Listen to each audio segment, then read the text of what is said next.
Sometimes the truth is stranger than fiction, and today we're going to look at 3 stories that demonstrate that. But before we get into those stories, if you're a fan of the strange, dark, and mysterious delivered in story format, then you come to the right channel because that's all we do, and we upload 3 or 4 times every week. So if that's of interest to you, the next time you arrive at a 4-way intersection at the same time as the like button, politely allow them to go, and then as soon as they do, immediately T-bone them.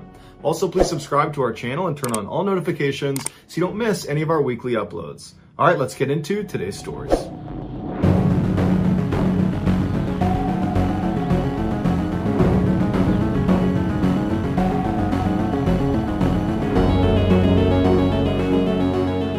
In 2013, 46-year-old Paul Baxter started feeling sick. And then he developed a wicked cough that got so bad over a couple of days that he could barely speak because he was just coughing the entire time. And so he went to his doctor, who quickly diagnosed him with pneumonia and put him on a treatment plan. But after several months of being on this plan and not having his condition improve at all, his doctor referred him to a respiratory clinic. There, they did an x-ray of his chest and they discovered a suspicious shadow in the lower right section of his lung. Doctors were concerned, especially given the fact that Paul was a long-term smoker, but before they just put him under the knife and started cutting this out of his lung, they decided they would take a probe with a camera on the end of it and run it down into his lungs and actually have a look around inside. During the procedure, which Paul was awake for, the doctor put the probe down into that shadow area in his lung, and right away he saw this lump. But when he zoomed in with his camera on the lump itself, he saw there was something orange sticking out of it. And so he told Paul there were little pincers at the end of this probe, and he was going to try to move the tissue around to try to see what this thing was, and if it was a foreign object, he would try to pull it out. But when he tried to move around the tissue to get a better look, he couldn't get it dislodged, and so he pulled the probe out, and he told Paul he would need to come back in a couple of days when he could use a longer and more powerful probe. And so Paul looks at the doctor and he's like, well, what is it? What is this orange thing inside of my lungs? And the doctor said, honestly, I have no idea, but it's not supposed to be in there. A few days later, Paul went back in for this follow-up procedure, and the doctor, using this longer, more powerful probe, was able to go down and actually dislodge this orange thing from inside of his lungs. And as soon as he pulled it free, there was a camera screen that was watching in real time what this probe was seeing. And so Paul and the doctor and the other doctors that were in there as well all got to see for the first time what this thing was. And it was this kind of triangular, small orange thing that nobody had seen before. And so as it was getting pulled up and out of Paul's body, everyone's just watching the camera wondering what this thing is. And then finally the pinchers came out of Paul's mouth, revealing what it was holding on to, and nobody could believe what they were looking at. What it was holding on to was a small plastic orange traffic cone from a child's play toy set. And as soon as Paul saw it, a memory came rushing back to him, and he told the doctors when he was 7 years old, he swallowed, or so he thought, a cone that looked an awful lot like this one, except he hadn't swallowed it, he had inhaled it. And then somehow, for 40 plus years, he'd had no symptoms related to it until now when he developed that cough. Paul would say when he had this revelation in front of the doctors, there was a moment of silence, and then everybody just started cracking up laughing because none of the doctors had seen anything like it before and didn't really know how to react to it. And so Paul was allowed to keep his traffic cone, and after he left, his cough went away and he went back to normal. From the time Gareth Williams was a young boy, his parents knew he was extremely gifted. When he was just 17 years old, he achieved a first-class honors mathematics degree from a university in his hometown of Wales. A couple of years after that, he had his PhD from the University of Manchester in England. And after that, he was accepted into a postgraduate course at one of the most prestigious universities in the world, Cambridge. But he wouldn't finish that degree because his incredible academic achievements had got the attention of Britain's intelligence agencies, and they began recruiting him. In 2001, when Gareth was 23, Britain's communication headquarters, commonly known as GCHQ, which is one of Britain's main intelligence agencies, offered him a job as a codebreaker. He eagerly accepted the job, dropped out of Cambridge, and then moved into a modest apartment in Cheltenham, which is the resort town about 88 miles away from London where GCHQ is located. And there he would live and work for the next 10 years. Despite being an intensely private and shy person, Gareth was a highly valued team player whose genius in mathematics and technology helped his group win a number of Britain's highest awards for international code breaking. In 2009, one of Britain's other main intelligence agencies, agencies, the famous Secret Intelligence Service, or MI6 for short, they were so impressed with Gareth that they offered him a job to come over and work for them. This was a very rare chance for Gareth to go operational and become a spy in the kind of Hollywood sense of the word. He would effectively become a real-life James Bond, and so he jumped at the chance. But shortly after taking the job and moving to London, he regretted his decision. He hated the intense competitiveness within MI6, the flashy cars and flashy lifestyles, and the pressure to go out and party with your coworkers every weekend. Gareth just wanted to do his job and then be left alone. At GCHQ, nobody cared he felt that way. But at MI6, this behavior made him an outsider. Before he left MI6, he took his annual 2-week vacation. But when the vacation was over, he didn't come back to work at his office in London. And for some reason, MI6 never checked in on him to see where he was. It wasn't until his sister called police after not hearing from him that anybody looked into his disappearance. On August 23rd, a uniformed officer went to Gareth's apartment in London to do a welfare check. After knocking on the door and not getting an answer from Gareth, the officer got the key to the apartment from the landlord and went inside. He yelled out for Gareth. There was no sign of him on the first floor. He went upstairs to see if maybe Gareth was up there. He's yelling for him the whole way as he's going up. He gets to the second floor. There's nobody up there, but there's a closed door. And what he finds on the other side of that closed door would make international headlines for weeks. When he opened the door, he walked into a bathroom, and there was nothing unusual about the bathroom, except in the bathtub, there was this big red duffel bag. And inside of that duffel bag was the badly decomposed body of Gareth Williams. The zipper of the bag was padlocked shut on the outside, and the key to this padlock was underneath Gareth's body inside of the bag. There were no fingerprints on the rim or inside the bathtub. There were also no fingerprints on the bag itself, or on the 2 zippers, or on the padlock, or on the keys. Gareth's iPhone had been found nearby sitting on a table, and it had been factory reset.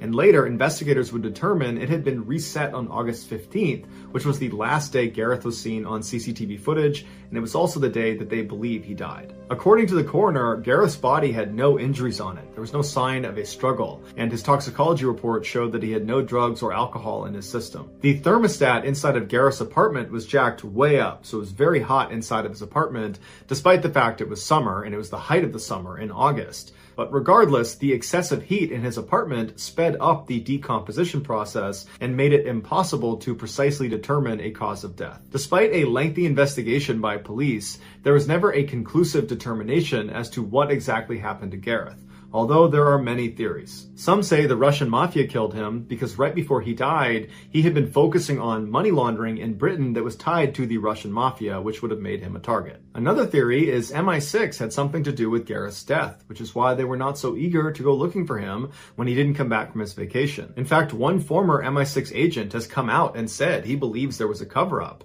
He was interviewed by CNN and said that it looked like MI6 had gone into Gareth's apartment ahead of the police and wiped it all down, removing fingerprints and DNA evidence. The last prominent theory is that Gareth did this to himself. It was discovered that he made occasional online visits to bondage sites, and at least one time he'd had to yell out to his landlord to help get him out of his bed because he had tied his wrist to the bed frame and couldn't get himself undone. But when 2 experts who were a part of the investigation attempted to put themselves inside of a similar sized duffel bag and lock it with the padlock on the outside, they couldn't do it despite trying over 400 times. And even if Gareth could have somehow physically got himself inside of this bag and locked it from the outside, how could he have done that without leaving fingerprints all over the bag, all over the lock, the zippers, all over the tub? Because when he was found, he didn't have gloves on. Ultimately, despite the red flags, Gareth's death was determined to be probably an accident and was closed 3 years after his death. On the afternoon of April 10th, 2018, 16-year-old Kyle Plush had just finished classes at Seven Hills High School in Cincinnati, Ohio. He walked out the school's doors and began walking straight across towards the sophomore parking lot where his car, a minivan, was located. Although Kyle had suffered from a spinal cord injury at a young age, he had made a remarkable recovery. He not only walked after his injury, he ran. He went downhill skiing, he biked, he swam, he played soccer.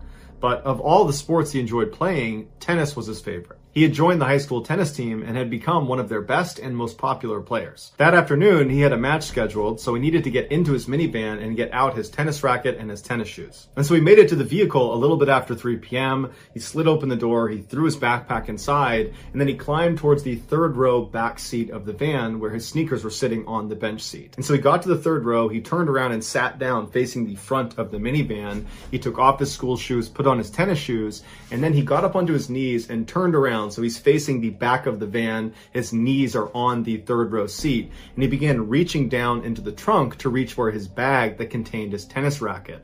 And as he was reaching, the third row itself, what he was kneeling on, flipped backwards, dumping him headfirst into the trunk, except all of Kyle's body did not just go tumbling into the trunk space.